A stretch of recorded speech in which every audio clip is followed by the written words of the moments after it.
Hi, everybody, and welcome to another edition of Your City, Your County. And we often talk to officials and people involved in public activities. We'd like to welcome you to the show today, and we'd also like to introduce our guest, who is Anthony Bilwin, and he's the general manager of the Steele Winery. Welcome to the show. Thank you. It's my pleasure to be here. I'm so glad you came. Yeah, thanks for the invite. You know, we watch the show every now and then. So you do? Part Good. Of it. It's greatly appreciated. Part of our mass audience. Right. Okay. Yes, sir. Well, it's very nice to have you with us. How long have you been with the Steele Winery? Just going on 2.5 years. It'll be 3 years this coming March. Okay. So not too bad. Started right before the pandemic. Was looking for a little bit of a career switch. I've been a sommelier for a long time. Figured wine would be a good, get into a winery. That was kind of a dream of mine anyways, is to be involved in a wine business. So, yeah, made the switch March 9th. Pandemic started March 12th. Great. So, Just right? perfect timing. Perfect You can't timing. beat that. Have you been in the wine business at all before, or did you start out in some other area? Yeah, not in this capacity. Not managing or running the day-to-day of a winery. Enjoying a winery, maybe. Enjoying it, correct. That's the best part, is getting to taste every day. So, no, I was in high-end country clubs for a long time. I cut my teeth in the golf business before. I ran food and beverage departments for Pinehurst Country Club. Was at Augusta for a little bit. Was at Oakmont Country Club. And that really cut my teeth with wine and really grew my enthusiasm for just the different grapes and regions and anything and everything that you can do with it. And when I came here, I was recruited to work at Green Bay Country Club as the assistant general manager and then eventually the general manager. And, it was time for a career switch. I was getting burned out of the golf industry, and lo and behold, Brad and Eric Schmiling came calling and said, hey, we have an offer. And I took it, and here we are. So, yeah. Good. It's been a fun 2.5 years. Cool. Are you from this area originally? I am not. I am from the East Coast. So I'm from Northeast Pennsylvania originally, in a town called Sweet Valley. It's just outside the Wilkes-Barre, Scranton area. So if you've ever seen the show The Office, one of my good friends' parents own the paper company that they actually pick on. It's called Pen Paper. So I'm from the East Coast. Traveled and lived all up and down the East Coast. One of the hard parts of being in private country clubs is if you wanted to advance or be promoted, you would have to move to a different club. Generally, that was out of state. So I lived in about 8 states in 12 years. So happy to finally get to a place to where I can kind of put some roots down now. Very good. Sounds kind of like radio, where I had right? been for many years, Right. like 30 years or something. And if you're going to advance, you kind of move, and it isn't the most stable industry in the world. No. And you're talking high stress level too. Oh, yeah. Yeah. Love the members. I've loved everybody I've ever worked with. These are incredible people and top-notch business owners. So in a way, you get to see how businesses interacted, get to see the inside workings of some deals. Granted, can't talk about any of them, but I think for building business acumen, being within country clubs that way, 90% of business deals are closed on a golf course, so you at least get to be exposed to some of those areas. So I absolutely loved it, but happy where I am now. Yeah, well, good. We're glad to know that. Now, the Steele Winery is located in Algoma, and I understand from what you and I were talking about previously that it's the first winery in the state of Wisconsin? It is the oldest licensed winery in the state of Wisconsin. So the funny story about it is Doc Stiehl had a cherry orchard, and he loved making wine as a hobby. He was a doctor here in downtown Algoma, kind of where our plaster wrappings came from. We'll get to that in a minute. But yeah, he was making wine at home, and if you've ever been around fermenting fruit, it doesn't really smell the best. And his wife said, listen, if you want to keep doing this, you need to find somewhere else. You can't do it at home. Wives have a way of doing that. Right? She said, listen, find somewhere else. So he found the building that we were in, bought it, remodeled it, and wanted to really sell his wine on a commercial basis. And at the time, there was no licensing for it. You had breweries and distilleries, but wineries didn't exist. So we petitioned the state. State granted it, and in 1967, Von Stiehl became the first licensed winery in the state of Wisconsin. A few came shortly after. Dorpen, I believe, is celebrating, or the Peninsula, they're celebrating 50 years. Wallersheim is at the 50-year mark. So, but yeah, Von Stiehl is where it all began. Yeah. Well, I remember when I was considerably younger, and you mentioned about the white plaster around the bottles. Can you tell us a little bit more about that? Yeah. So, what they found with beer bottles is if you would do dark glass, that's why most beer bottles are that dark brown, it wouldn't let so much light into the bottle. So if you let light and oxygen in, it can turn the beer sour or start making it go bad. Well, the same is for wine or any kind of alcoholic or fermented beverage. So he had the idea, because he was a doctor at the time, that what if I took the plaster and gauze that I use for making casts and I wrapped the bottle? And that's where it really came from. He tried it. Very labor intense process, but it worked, and that's kind of where it came from. That's where it started, and it was the calling card for Von Stiehl for a long time. Is he started making cherry and apple wine, and wrapped the cherry, and that's why our cherry bottles are still white today. Granted, we don't wrap them anymore. We've talked about it, but we make too much of it. You've got other things to do besides sit there and wrap around the bottles. We were going to do it for an employee gift last year, and the owners started the process, and they said, you know what, there's a reason we don't do this anymore. We're just going to halt it. But no, I mean, to pay homage back to Doc Stiehl, we definitely wanted to keep that white bottle, and it's that real clean look. So yeah, but yeah, he was very ingenuitive. He was very inventive. He just had a really good entrepreneurial mind. He had a good mind for business about him, and again, to get the first license in the state, you kind of have to be that way, right? So, and a lot of what we do today is really paying homage back to what he started, and the vision that he had for the winery. That's a wonderful story. It really is. Where did he start? And I know it's in a building, but if you could explain that a little bit more. I don't know where his house was. Okay. I know it wasn't too far away. I thought if I remember right, he was somewhere off of Fremont Street. Here was the original house. But yeah, when his wife said, "Listen, this smells too much. You got to go," because it was everywhere. It was in the living room. It was in his basement. It was every room of the house was consumed with wine bottles. So when he moved to another building that had been used for something else. Well, moved into our current building. So exactly where we are today on Navarino Street is exactly where he moved to. He had to renovate the building a little bit. But the building was built back in the 1860s, so it's a Civil War era building. And the really cool part about it, and if you ever want to talk about foreshadowing, the building was built as the original Anape Brewery back in the 1860s. The original head brewmaster was Henry Schmeling. So fast forward to today, current owners are the Schmelings. So it's great, I believe there's one more great uncle. And so again, it's cool to see the building go back to the family after so long. And now we no longer make beer. Obviously, we make wine, but that was kind of the push to found Anape Brewery again.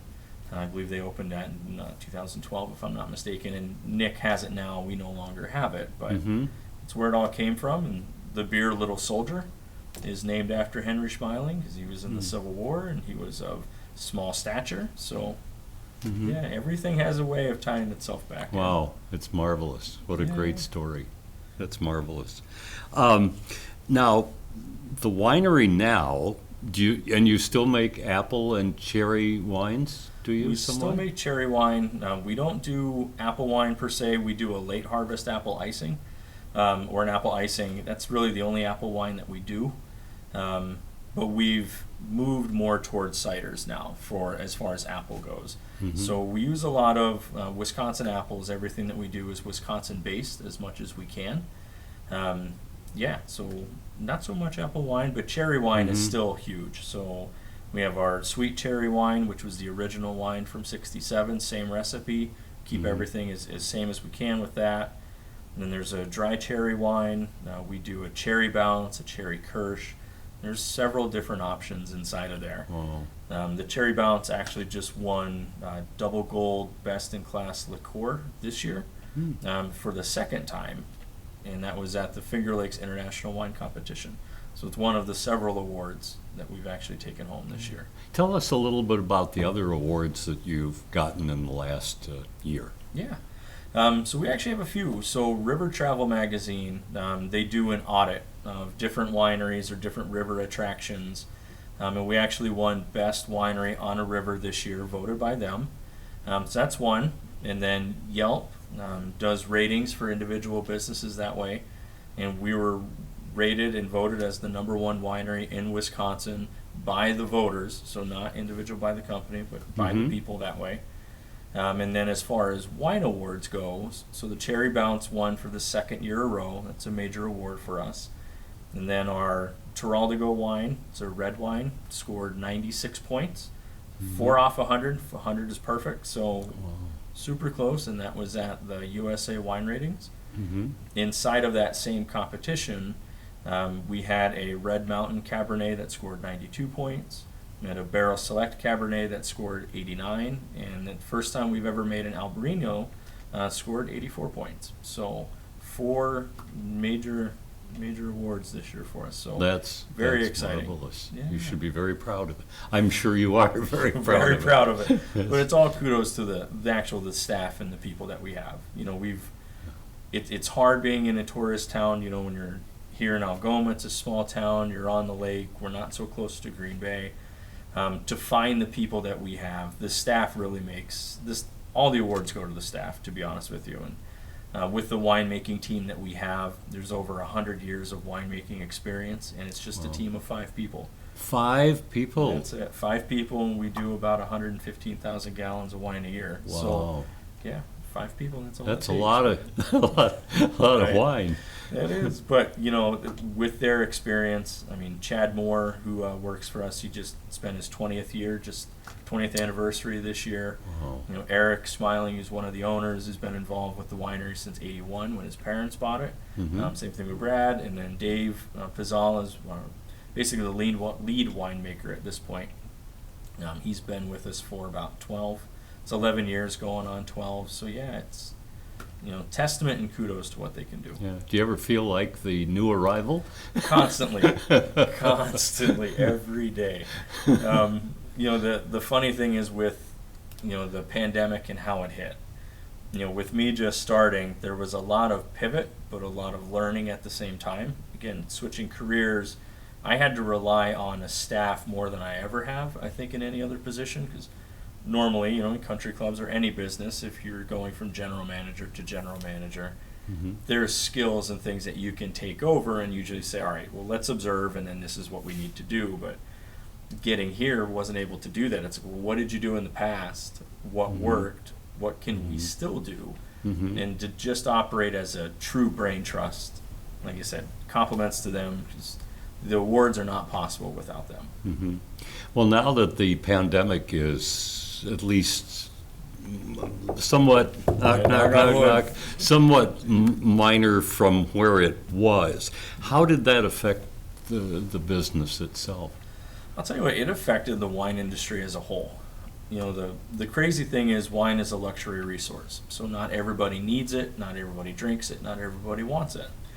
So when the pandemic first hit, we had to close just like everybody else. But we were only closed for about 2 or 3 weeks, and we found a way to modify the tasting experience to still have people experience what it was like to come here.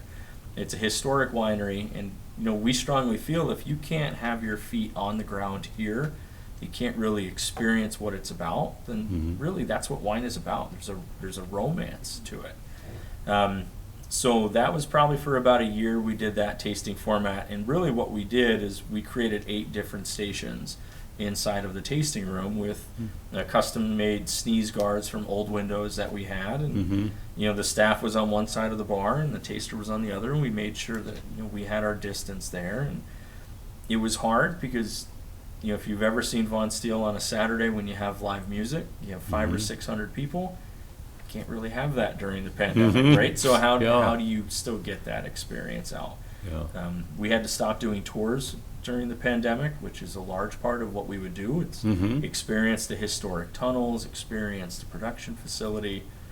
So it caused us to pivot in ways that we didn't think were actually possible, but at the same time, it showed us what we could do in different ways that we could achieve the same thing that we wanted. So a lot of good came out of it, to be honest with you. Good, good. It's a learning experience, I guess. It really is, and it continues. So, Well, you mentioned music, and it seems like certainly you guys obviously took the first steps in setting up the winery and so on, but it seems like as I drive around the area and go by other wineries who have grown since that time period, it seems like a lot of them are doing music. Is that pretty typical around the country?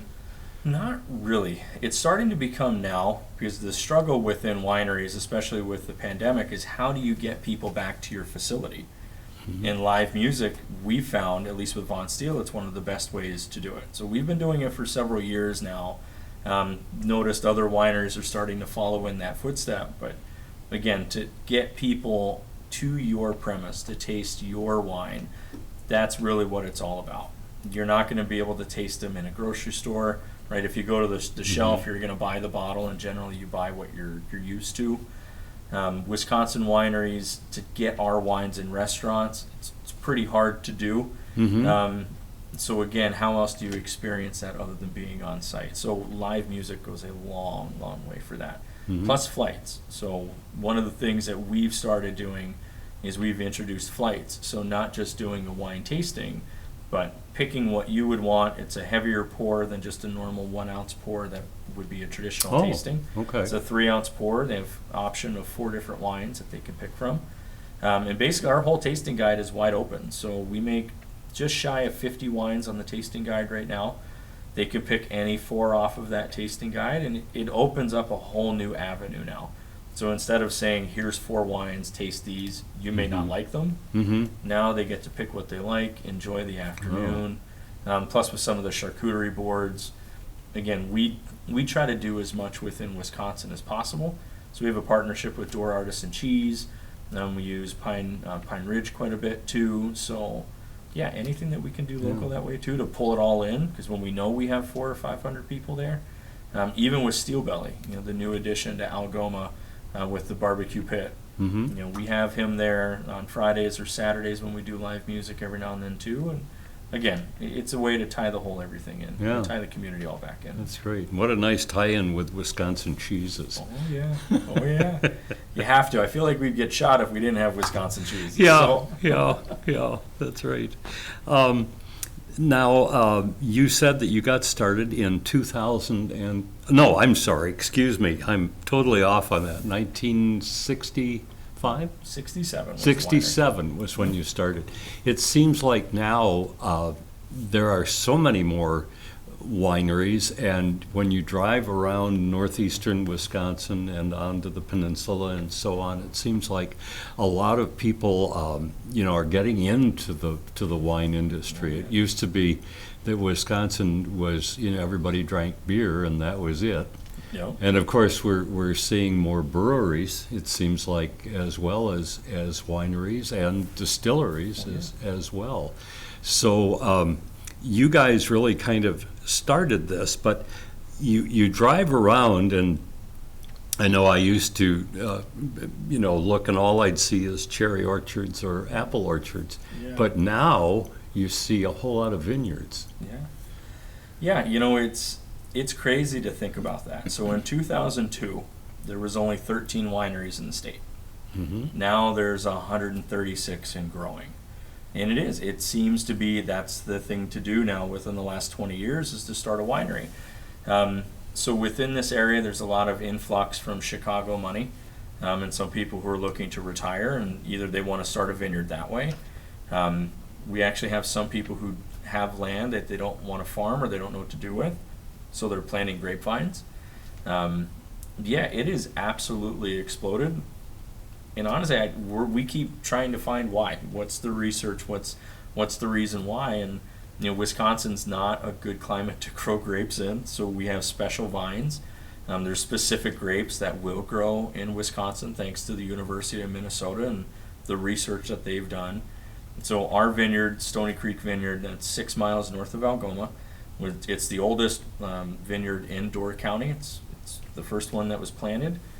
And that was all due to the University of Minnesota and them telling us what hybrid grapes would actually work. What could we plant and grow just because of our climate? Just, harsh winters, it's super cold. Grapevines are weeds. They're finicky. They do not like cold weather, so only certain things will work in the area. So it's exciting to see the wine industry grow. Selfishly, I hope it continues to grow that way because I think within lobbying and some things that we need to do with at the state level and with some of the legislature, the more weight behind us, the more wineries, the better that'll be. Downside of that is you get overgrowth, you get a lot of competition. Yeah, that kind of fizzles out. It's what you're starting to see with some of the breweries too. You had that massive craft brewery explosion. That's somewhat receded now. You're seeing it with distilleries now, as well as wineries. So it'll be an interesting kind of something that's going to years. shake out a little bit. I think it will. It's not easy being a winery. It really isn't, especially in this state. So again, to get into it, to get your foothold to it, and then how big do you really want to get? That's the question that we ask ourselves all the time. How big do we really want to get? Yeah. Are we getting to the point where we need to start pulling it back a little? So, but yeah, it'll be interesting to see how everything shakes out. So, Yeah. Well, we'll keep an eye on that over the years to come. Sir. Looking forward to it. You mentioned that grapes are weeds. I'd never knew that before. Yeah. Yep. Grapevines are natural. They're weeds. That's what they are. So, it's a struggle, but it's a lot of fun. We joke that we make alcohol and we make booze. At the end of the day, we're farmers. Especially within the vineyards that we have. We plant 3 different grapes primarily, which is Maréchal Foch, Frontenac, and Marquette grapes. And there's, it's a labor of love. You're in there once or twice a week or several times a week, pruning them or pulling leaves and making sure the grapes can get enough sun and spraying. So yeah, it's a labor of love. It's got to be paying a lot of attention to those plants. Who picks the grapes? So we do. We have a volunteer team too. We'll put it out to several volunteers that'll come up and help us. Usually look for about 30 people. We pick over 2 days. We start at 7 in the morning, 6:30, 7. We can only pick until about 10 o'clock. Once the grapes start warming up, they're very easy to burst or explode. Oh. So putting them into bins with weight on top of them, from the grapes themselves. And if they start to pop or explode and all the juice on the bottom can actually start fermenting as it warms up. Once that starts happening, it's almost a pain to deal with on that. So everything is very controlled. Everything goes into a refrigerated truck immediately until we get ready to use them. So, but yeah, our production team, which is 5 people, and then I'm there, the owners are there, plus their wives. And then a bunch of volunteers as well, and try to knock it out in 2 days. That's amazing. Well-oiled machine at this point. Yes, absolutely. You obviously can't make all of your wine from your acre and a half out there. Where do you get the rest of your grapes? Yeah, so we pull from all over the U.S. So predominantly we pull from California and Washington. For our single varietal wines. So Riesling, Cabernets, Pinot Noirs, stuff like that. The red wines really come from around the Sacramento area, what's called the Sierra Foothills AVA. The white wines come from Washington, which is Yountville, Columbia Valley, southeast section of Washington. And then we'll pull some fruit from New York. So Niagara and things like that come from New York. And then we'll pull some juice from Michigan too. Concord, basically Concord just comes from Michigan. So yeah, pull from all over the U.S. wherever we can find it, wherever we can get it. We have a great relationship with some of the brokers that we deal with that help pick quality. Because at the end of the day, it all is about the grape and the vineyard. How well was it cared for? Because again, you look at now, you have droughts in California, and that's everywhere, north, south, east to west across the state.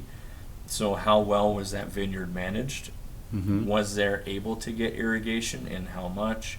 Quality of the crop, and we're really relying on those farmers out there to make sure we can get the best crop possible, and the relationships that we have with those farmers and that broker to make sure we can get everything here, and really that leads to the quality that we can make. It starts in the vineyard. We just happen to finish it. Yeah. So I suppose the prices vary for your purchase of the grapes, depending on the quality and how they did that year. And there must be certain vineyards, I'm sure, that you rely on, and then others that you'd say, well, maybe not. Right. Yeah, and really that's where the broker comes into play. So, we let them know what we're looking for. So, hey, we want to buy, Riesling grapes this year. We're looking for Cabernet grapes this year. They'll source the vineyards that they feel very, very confident in. They'll send us the information back that says, here's the vineyard, here's the location, here's who the grower is, here's the soil type, and they'll give us updates generally every month or every couple weeks closer to harvest, what the sugar level is, what the acid levels are.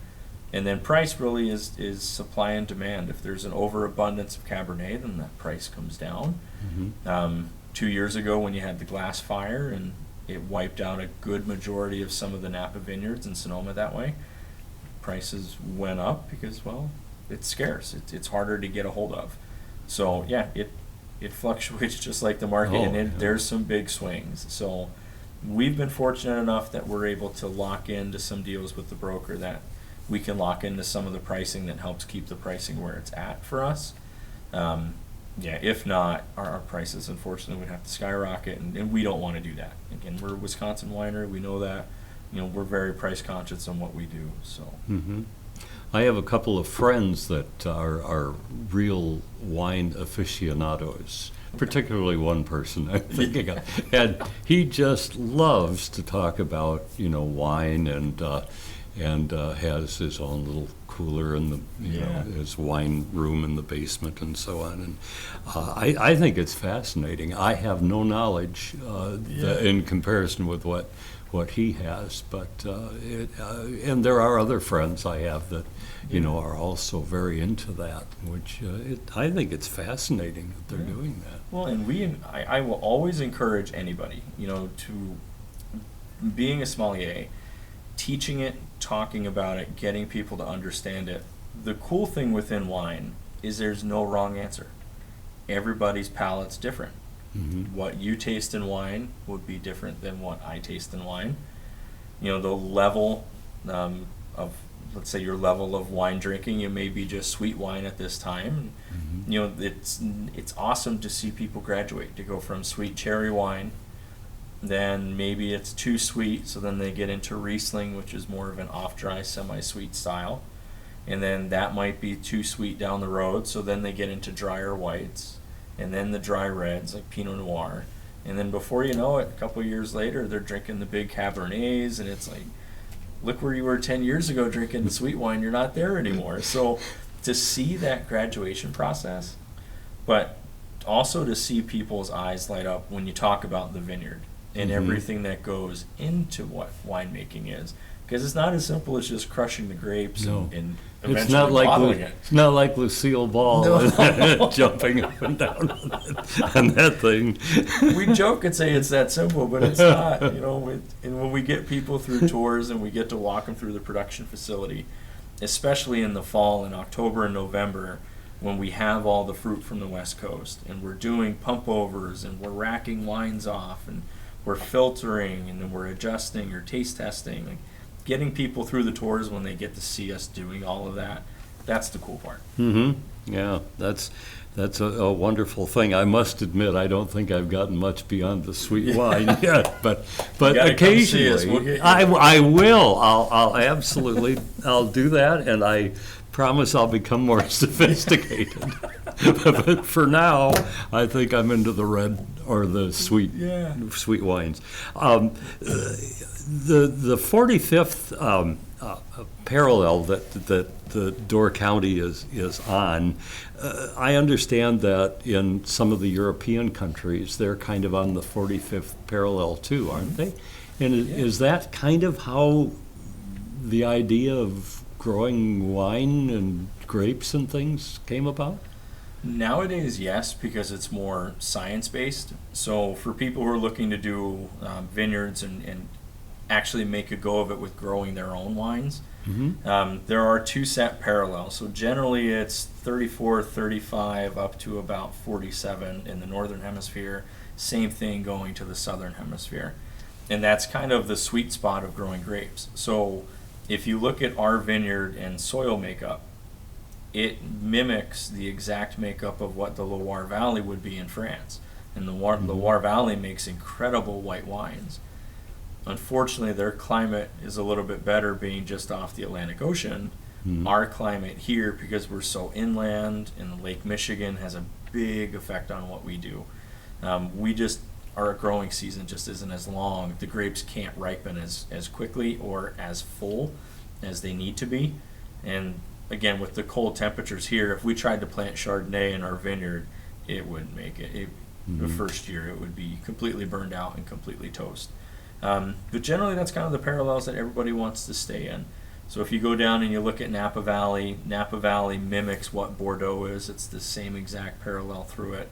They make the same style of wines. You'll generally find those grape varieties grow, what you have in California and Napa with Cabernet and Merlot and Cab Franc, same grapes that they grow in Bordeaux and southern Burgundy with the Pinot Noir. So yeah, it's kind of crazy if you draw a line straight across and look at the globe that way. And it's part of the wine education too, is if it's grown on that line in California, generally it's grown on that line in France. Again, unfortunately with Germany, you get closer, farther north. Germany kind of mimics our climate a little way, so same style of grapes, so to speak. They can do a little bit more white wines than we can, but yeah. Well, I suppose you have, excuse me, you have the Atlantic Ocean, and in toward France and so on, in California, you have the Pacific Ocean, and I suppose that affects them in similar ways. Yep, almost similar ways. It's same almost jet streams, same almost weather patterns. The thing that's changing with California is it's getting a little bit more, it's getting drier. I think they have more droughts frequently now than they've ever had before, and that could be climate change with that too. But Bordeaux, Burgundy, and everywhere in France is seeing the same thing. Their temperature's increasing by 1, 2, or 3 degrees, and it's affecting their vineyards just like you're seeing in California now. Yeah. So I think this past winter was the first time Bordeaux and Burgundy ever had a heavy frost. And it's cool when you see when they have it, they put the little fire cans out, so the little candles to help warm the vine. Obviously, we don't have to do that in the U.S., but tried in tradition. Yeah. So Well, we'll see some changes. I remember seeing recently that there was that they were starting to grow wine, on a pretty professional basis in England. Yeah. And you don't think of England No, as being right? a hot spot for wine, You but think of Scotch and that's about it. yeah, So maybe Scotch and beer. so. We have run out of time. Okay. I was wondering if we'd have enough to talk about, and my gosh, I think we could go on for hours. Right. And I will come over and sample some of your finer wines. Hope you do. Looking forward to it. Thank you. We've been talking today with Anthony Bilwin, who is the general manager of the Steele Winery, the original Wisconsin winery. And so we thank you very much, Anthony, for being with us today. My pleasure. It's Thank been a you so pleasure. much. And come and visit his winery. Yeah. Okay, Thank very you. good. You bet. That's going to do it for today's edition of Your City, Your County. We thank you so much for joining us, and we hope that you will come back and see us when it's time once again for the same show. Take care, everybody. So long.